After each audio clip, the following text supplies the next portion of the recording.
Hello, this is Russell Medley with my EDL 852 Module 10, helping students realize their learning norms. In education, we have expectations for our students, but I think it's also important that students have buy-in and input on what it is that they value or what they feel that their learning norm should be. If asked, we would hope that a student would be able to identify what they perceive to be the learning norms. One of those norms would be relationships.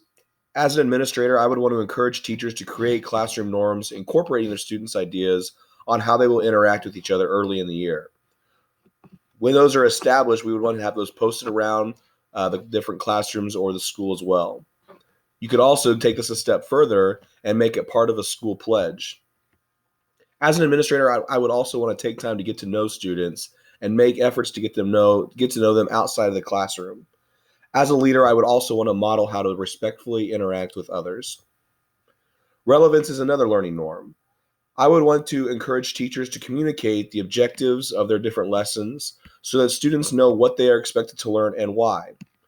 We would want to make the content relate back to their lives or what they may encounter in the future. I would also want students to reflect on what they have learned or how it could be tied to the outside world. Time. I think it's important for teachers as well as students to begin with the end in mind. Think about the steps involved in getting to where you want to go and how much time is needed for each. As an administrator, I would want to allow teachers to set parameters, but be fluid in how students get there.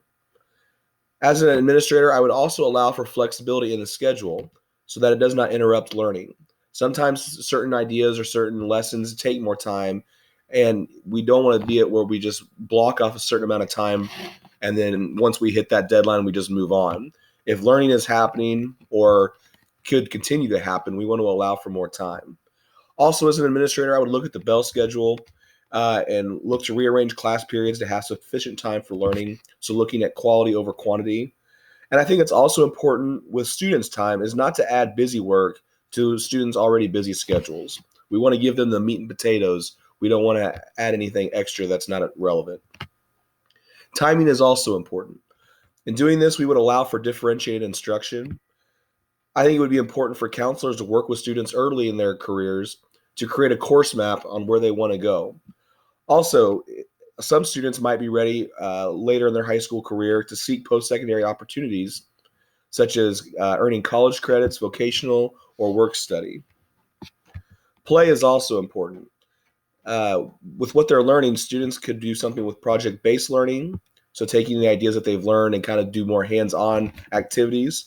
I think it's also important to encourage risk-taking and letting students know that failing is okay. This could also incorporate extracurricular activities or after-school clubs or interests that would help in the academic field. Practice. Applying learned material in creative ways.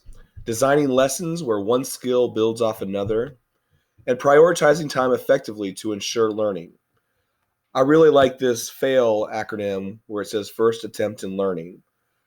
We don't want to just blow through something and, like I said, have a deadline on something, and then once we hit it, we move on and we don't build off previously learned skills. Choice. I think it's important to listen to students and what their ideas or what their input is. Asking students what they want, and then having the freedom of showing how they understood the content. So you can give a rubric on something, and then it's up to students to kind of do their work on how they're going to meet those different criteria of the rubric.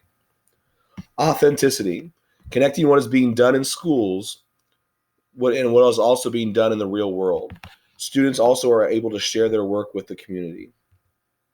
Challenge, once again, talking about differentiating instruction, realizing the strengths and needs of your students and how you can challenge them to their fullest capability. I think it's also important is not just to give answers on information, but to ask probing questions where students talk amongst themselves and create those solutions. Promote problem solving and creating solutions.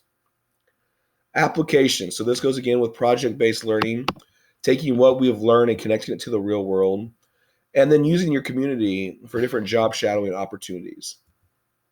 Thank you.